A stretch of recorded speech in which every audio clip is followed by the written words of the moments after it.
उत्तराखंड में पंचायत चुनाव की मतगणना भले ही 31 जुलाई को हो जाए, लेकिन हकीकत ये कि राज्य के 54% से ज्यादा ग्राम पंचायतों में गांव की सरकार बन ही नहीं पाएगी। इसकी वजह है ना उम्मीदवार है, ना ही उत्साह है।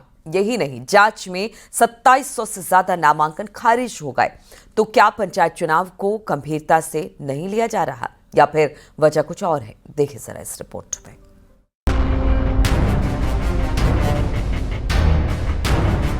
उत्तराखंड में 23 जून से पंचायत चुनाव की प्रक्रिया जारी है, लेकिन इस बार वो नजारा नहीं दिख रहा है जो आम तौर पर देखने को मिलता है।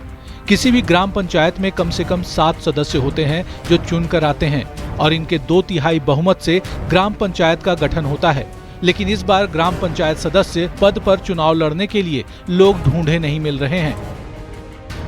12 जिलों की 7500 से ज्यादा ग्राम पंचायत हैं। पंचायत सदस्य की 55,000 से ज्यादा सीटें हैं, लेकिन हालात ये हैं कि नामांकन सिर्फ 25,000 पदों पर ही भरे गए हैं, यानी 54% सीटों पर उम्मीदवार ही नहीं है। 55,000 में से 30,000 सीटों पर कोई उम्मीदवार नहीं है। जानकार इसके लिए पलायन, रिजर्वेशन और शैक्षिक योग्यता जैसी लिमिट रखने को जिम्मेदार मान रहे हैं। जैसे गांव के गांव खाली हो गए, अब गांव कागजों में तो चल रहे हैं, लेकिन हमारे घोस्ट विलेजेस घोषित हो गए हैं। तो जो गांव ही खाली का आदमी नहीं रह रहा है तो वहाँ कैंडिडेट कहाँ से मिलेगा?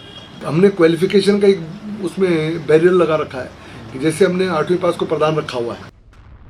पंचायत चुनाव के लिए 24 और 28 जुलाई को मतदान होगा, जबकि 31 जुलाई को मतगणना। लेकिन इसके बाद भी ग्राम प्रधान चुने तो जाएंगे, लेकिन शपथ नहीं ले पाएंगे जब तक कि सदस्य चुनकर नहीं आते।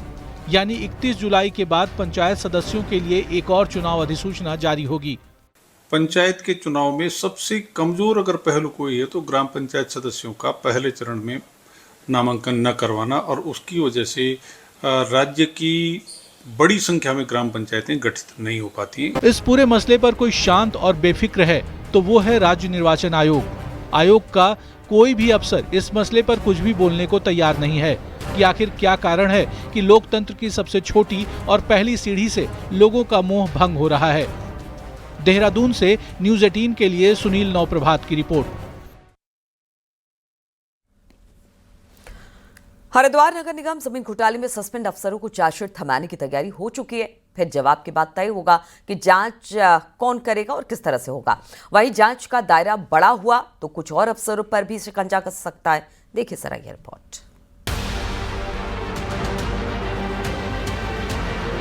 हरिद्वार नगर निगम जमीन घोटाले में आरोपी 3 अफसरों को चार्जशीट सौंपने की तैयारी हो चुकी है, जिन्होंने 16 करोड़ रुपए की खेती की जमीन को 57 करोड़ की कमर्शियल जमीन बना दिया। 33 बीघा जमीन का घपला घोटाला खुला तो मुख्यमंत्री पुष्कर सिंह धामी ने डीएम कर्मेंद्र सिंह, नगर आयुक्त वरुण चौधरी और एसडीएम अजयवीर सिंह को सस्पेंड कर दिया। अब शहरी विकास विभाग ने जो चार्जशीट तैयार की है, मुख्यमंत्री की मंजूरी मिलते ही कार्मिक विभाग तीनों आरोपी अफसरों को चार्जशीट थमा देगा। सूत्रों का दावा है कि शहरी विकास विभाग ने चार्जशीट तैयार की है, जिस पर आरोपी इस अफसर को अपना जवाब देना होगा और जवाब के बाद तय होगा कि जांच कौन करेगा। और उसी पर आईएएस कर्मेंद्र सिंह, आईएएस वरुण चौधरी और पीसीएस अजयवीर सिंह का आगे का भविष्य टिका है। हरिद्वार नगर निगम जमीन घोटाला इस बात की खुली बानगी है कि कैसे जिम्मेदार पद पर बैठे अफसरों ने इतने बड़े घपले की हिम्मत की। वहीं चार्जशीट के साथ खबर है कि पिछले 3 साल में हरिद्वार में डीएम, एडीएम से लेकर नगर निगम के अफसरों की भूमिका भी जांच के दायरे में आ सकती है।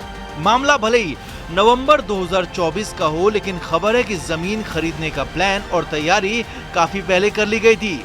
मतलब साफ है कि जिस घोटाले में खुद आईएएस अफसर आरोपी हों, उस प्लान को बनाने और अंजाम देने का काम आसान नहीं रहा होगा। ऐसे में चार्जशीट के बाद जांच की आंच कहां तक पहुंचती है, ये देखना दिलचस्प होगा। Bureau report, news 18।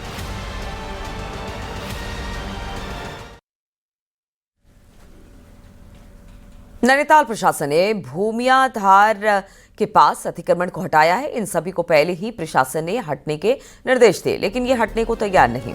शुक्रवार को प्रशासन की टीम पहुंची तो ये सभी ग्रामीण विरोध में आकर खड़े हो गए और प्रशासन की कार्रवाई का विरोध करने लगे। हालांकि एसडीएम के नेतृत्व में पुलिस, राजस्व, वन विभाग और पीडब्ल्यूडी की टीम इन सभी को समझाने की कोशिश में है, लेकिन ये हटने को तैयार नहीं। जिसके बाद प्रशासन ने बलपूर्वक इन सभी अवैध दुकानों को हटाया।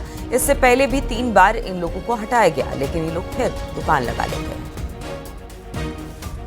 और इसके अलावा वो जगह ऐसी कंजेस्टेड है कि वहाँ अतिक्रमण होने से या फूड स्टॉल लगने से अवैध रूप से वहाँ पर ट्रैफिक मूवमेंट रुकता है, जिसकी वजह से एक्सीडेंट होने की संभावना रहती है। तो एक तो ये रीज़न था। दूसरा, समय समय पर उच्च न्यायालय के निर्देश भी हैं, अतिक्रमण विरोधी कार्यवाहियाँ भी गतिमान हैं, आप सभी भली भांति अवगत हैं। तो इसी के दृष्टिगत आज revenue, PWD, forest, police and food safety के द्वारा संयुक्त रूप से अभियान चलाया गया। बद्रीनाथ धाम में आने वाले यात्रियों की संख्या बढ़ रही है, तो प्रधानमंत्री की सोच पर मास्टर प्लान का काम चल रहा है। अगले साल जब यात्रा शुरू होगी तो पूरे बद्रीनाथ क्षेत्र की सूरत बदली हुई दिखेगी, जिस पर 300 करोड़ रुपए खर्च हुए हैं। देखिए जरा ये रिपोर्ट।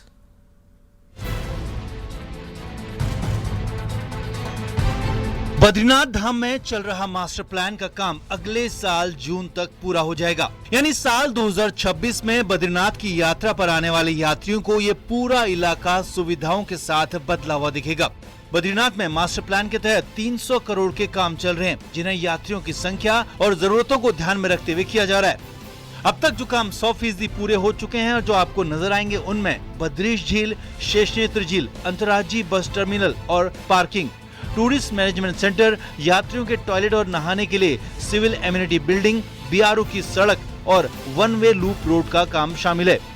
इसके अलावा टूरिस्ट अराइवल प्लाजा और हॉस्पिटल एक्सटेंशन का काम चल रहा है। तो अलकनंदा नदी के किनारे रिवर फ्रंट के 5 काम चल रहे हैं, ताकि घाट के किनारे यात्री स्नान और दर्शन पूजन कर सकें। गुरुवार को खुद मास्टर प्लान की मॉनिटरिंग के लिए टूरिज्म सेक्रेटरी धीराज गर्ब्याल बद्रीनाथ पहुंचे। 15 में से 6 कार्य पूर्ण हो चुके हैं और 4 कार्य ऐसे हैं जो 90% से अधिक पूरे हो चुके हैं। बाकियों में काम चल रहा है, जो कि रिवर फ्रंट के काम हमारे अलकनंदा नदी के जल स्तर बढ़ने के कारण प्रभावित हुए हैं, उनमें बद्रीनाथ में सुविधाएं बढ़ेंगी तो यात्रियों की संख्या में भी इजाफा होगा। ऐसे में मास्टर प्लान के काम से यात्रियों का सफर आसान होगा, ये उम्मीद मंदिर समिति को है। कि पूरे विश्व के यात्री दर्शन के लिए आएंगे। उस दर्शन के उपरांत बद्रीनाथ धाम में कुछ बदलाव सा परिदृश्य दिखेगा। बद्रीनाथ धाम में मास्टर प्लान का कार्य चल रहा है। साफ है कि अगले 1 साल में बद्रीनाथ धाम बदला हुआ नजर आएगा, जहां PMO की मॉनिटरिंग में सड़क से लेकर पार्किंग तक और घाट से लेकर झील तक के काम अब अंजाम तक पहुंच रहे हैं।